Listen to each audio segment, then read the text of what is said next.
Cool. So how are you and how's music and all that good stuff? Um, Music is still music. Yeah. I don't know if I've made. I mean, I've kind of learned the fifths. Okay. Uh, Other than that, I don't know how much progress. It kind of felt like a shortened period. Yeah.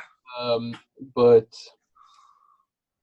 I found it easier to learn the fifths by just continuously following the letter that you end up on, Mm-hmm. like A to E, E to B, Mm-hmm. F sharp Mm-hmm. to C, F to C. uh, Mm-hmm. C to G. Mm-hmm. So when I found like instead of just like memorizing like the list, if you Right. follow it, it just seems a little easier to me. I don't know. Okay. Whichever way connects for you best, as long as it's accurate, is the way to do it. True. Yeah. I remember my teacher when I was in Music Theory 1 in college, like he would explain the same concept in like four or five different ways. It'd say like you could think of it this way, you could think of it that way, and I'd be thinking to myself like, oh, that second way is like definitely the easiest, or like that's the clearest. Like, why are you spending time going over it other ways that are actually kind of longer or less effective? And it was really because he just wanted to give everybody a chance to get Right.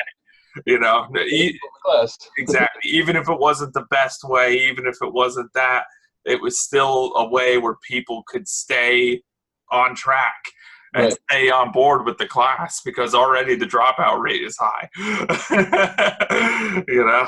Also, people just their brains work differently, and Yeah. Different learners. Some people visual, some people are oral, yeah, but different ways of connecting those ideas.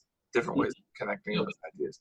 All right, so let's do a little testing, right? Let's do a little testing here. Okay. So, are are we ready to do kind of the gloves are off kind of thing where it could be diatonic or altered intervals?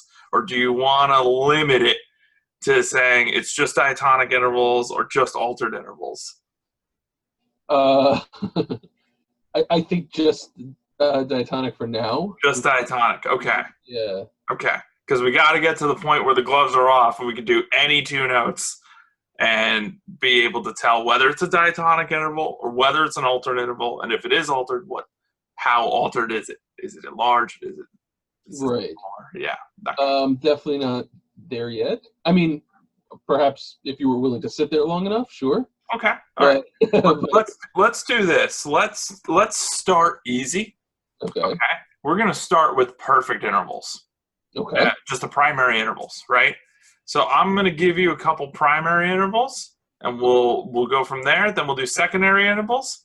Then Mhm. what we'll do is we'll open it up to those two. It could be either or. Okay. So we'll start easy, only primary intervals.